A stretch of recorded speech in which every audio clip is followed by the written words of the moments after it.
5वां अध्याय है कि नारद जी संसार के कल्याण के लिए शिव के विष्णु में विस्तार पूर्वक पूछना। श्री ब्रह्मा जी ने यह कथा सुनकर नारद जी ने नमस्कार करके विनयपूर्वक कहा कि ब्रह्मा जी आपने सबसे ऊपर शिवलोक का वर्णन किया है।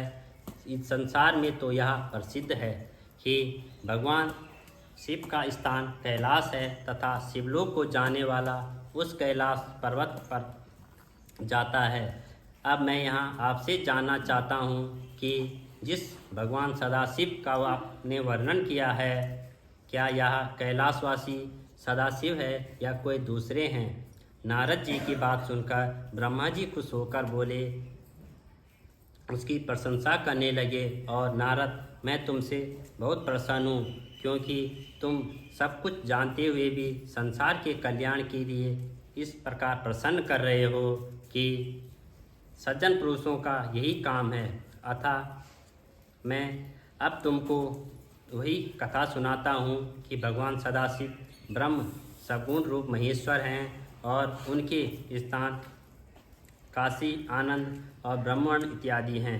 तुम्हें स्मरण होगा कि जब मैं भगवान श्री सदाशिव से सहायता की प्रार्थना करते हुए अवतार धारण करने के लिए कहा था, तब उन्होंने मुझे वचन दिया था कि समय आने पर ऐसा ही होगा कि इसके उपरांत वह अंतर्ध्यान हो गए और यथा समय उन्होंने अपना वचन पूरा किया और मेरे मनोरथ पूर्ण करने के लिए वह कैलाश पर्वत पर आए एवं कठिन साधना में लग गए। कथा अब मैं तुमको सुनाता हूँ कि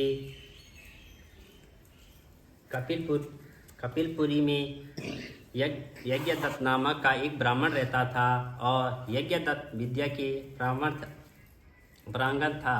उसके एक पुत्र पैदा हुआ जिसका नाम उसने गुणनिधि रखा। बालक बड़ा बुद्धिमान और चतुर था।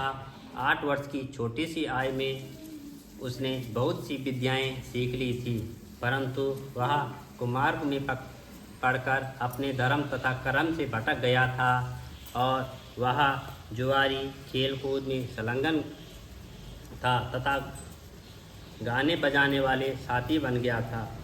उसने बहुत जल्दी ही अपने पिता की संपत्ति लुटा दी थी और उसकी माता उसे बहुत रोकती थी, परंतु पुत्र ने प्रेम के कारण संबंध में उसके पिता को कुछ न बताती थी। पुत्र चाहे कितना ही बुरा हो, परंतु माता कभी उसको बुरा नहीं चाहती है। इसके तत्पश्चात 6वां अध्याय है यज्ञदत्त और उसके पुत्र का वर्णन। यज्ञदत्त जब भी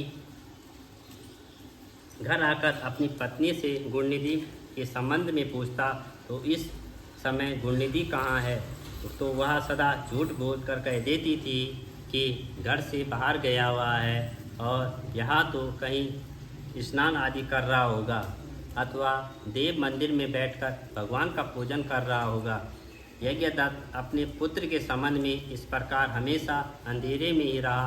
असली भेद न जानते हुए गृह सूत्र के अनुसार गुणनिधि का विवाह भी कर दिया। विवाह हो जाने के बाद यज्ञदत्त की पत्नी सदा पुरुष को समझाती कि तुम्हारे पिता बड़े महात्मा हैं, अतः उनके साथ ही बड़ी भारी क्रोधी भी हैं। जब उनको तुम्हारे बारे में मालूम होगा तो इसके लिए मुझे तुम दोनों को दंड देने के लिए, तुम्हारा कुल बड़ा पवित्र है, तो तुम मेरे बुरे काम क्यों करते हो? परंतु गुणनिधि पर माँ को समझाने पर कुछ भी प्रभाव नहीं पड़ता था तथा यज्ञदत्त को अपने पुत्र के बारे में अपनी पत्नी से पूछना तो पत्नी द्वारा झूठ बोलता था कि जब भी कभी यज्ञदत्त अपने पुत्र के बारे में पूछता था तो बात बनाकर उसको टाल देती थी। आखिर कब तक एक दिन उसने पिता की अंगूठी चुराई और किसी जुआरी को दे दी। जब यज्ञदत्त ने उस जुआरी से पूछा, यह अंगूठी उसके हाथ में कैसे आई? तो जुआरी ने यज्ञदत्त से कहा कि उनकी अंगूठी नहीं चुराई, किंतु उसके यहाँ तो ऐसी बहुत सी अंगूठियाँ मौजूद है। क्या मेरी अंगूठी देखकर आपकी नीयत तो नहीं बिगड़ गई है? यज्ञदत्त ने जुआरी की बात सुनकर कहा, सुनो लल्ला, यह अंगूठी मेरी है तथा मुझे राजा के यहाँ मिली है। तुम झूठ बोलकर इसे अपनी मत बताओ, परंतु यह बताओ कि अंगूठी तुम्हारे पास कैसे आई है। यज्ञदत्त की बात सुनकर जुआरी को क्रोध आ गया और उसने गरज कर कहा कि जो सच सुनना चाहते हो तो सुनो, ध्यानपूर्वक सुनो। यह अंगूठी तुम्हारे पुत्र गुणनिधि ने मेरे पास जुए में हारी है, और उसने यह अंगूठी ही जुए में नहीं हारी है, बल्कि आज तक जुए में बहुत सा धन भी घर से चुरा कर हारा है। आप जितने भी सज्जन, साधु और धर्मात्मा हैं, आपका पुत्र भी उतना ही बड़ा बदमाश है।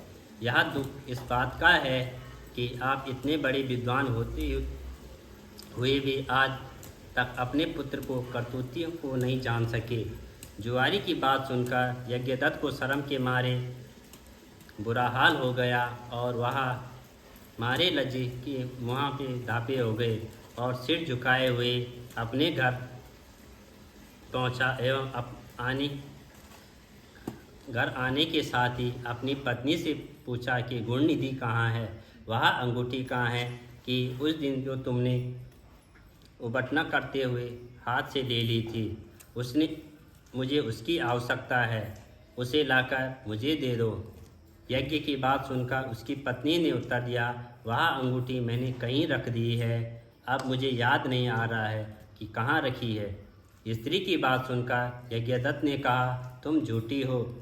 जब भी मैं तुमसे गुणनिधि के बारे में पूछा हूँ तो तुमने मुझसे हमेशा झूठी बात टालने की कोशिश की। अच्छा, तुम अंगूठी की बात जानने दो, मुझे बताओ कि घर का अन्य बहुमूल्य सामान कहाँ है।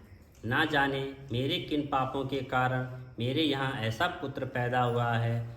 फिर जब उसने घर का दूसरा कीमती सामान देखा तो मालूम हुआ कि बहुमूल्य वस्तुएं गायब है, और इस पर यज्ञदत्त ने हाथ में जल लेकर पत्नी तथा पुत्र को तिलांजलि दे दी तथा एक ब्राह्मण की कन्या से अपना दूसरा विवाह भी कर लिया। बोल काशी विश्वनाथ भगवान की।